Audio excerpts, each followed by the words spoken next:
मेरी तरफ से सबको राधे राधे। उत्पन्ना एकादशी व्रत जो अगहन मास में मार्गशीर्ष मास में जो कृष्ण पक्ष में एकादशी आती है उसी को उत्पन्ना एकादशी कहते हैं।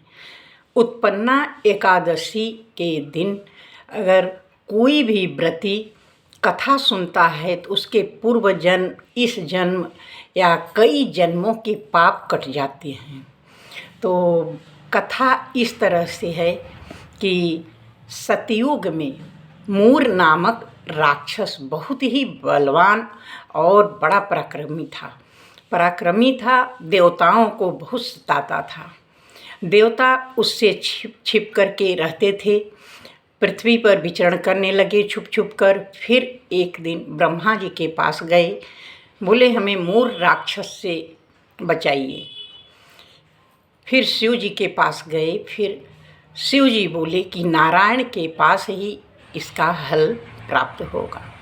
क्षीर सागर में विष्णु भगवान के समक्ष गए और विष्णु भगवान पूछे क्या परेशानी है, क्यों तुम लोग हमारे पास आए हो। तो सभी देवता विनती करके बोले कि हमें मूर नामक राक्षस से बचाइए।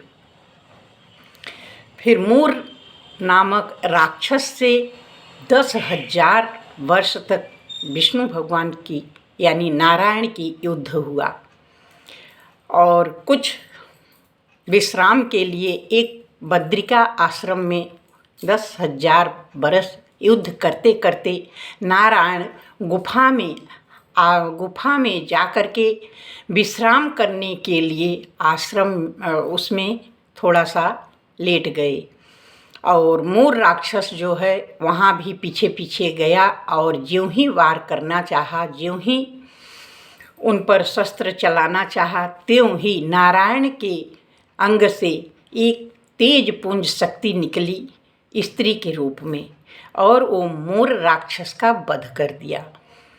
इतने में नारायण जी उठे और बोले तुम आज से उत्पन्ना एकादशी के नाम से कहलाओगी। जो भी व्रत करेगा उत्पन्ना एकादशी का उसका समस्त पाप नष्ट हो जाएंगे और मेरी पूजा के साथ साथ तुम्हारा भी पूजा होगा। उत्पन्ना एकादशी जो भी व्रत करते हैं, कथा सुनते हैं, उसका जन्म जन्म का पाप नष्ट हो जाता है।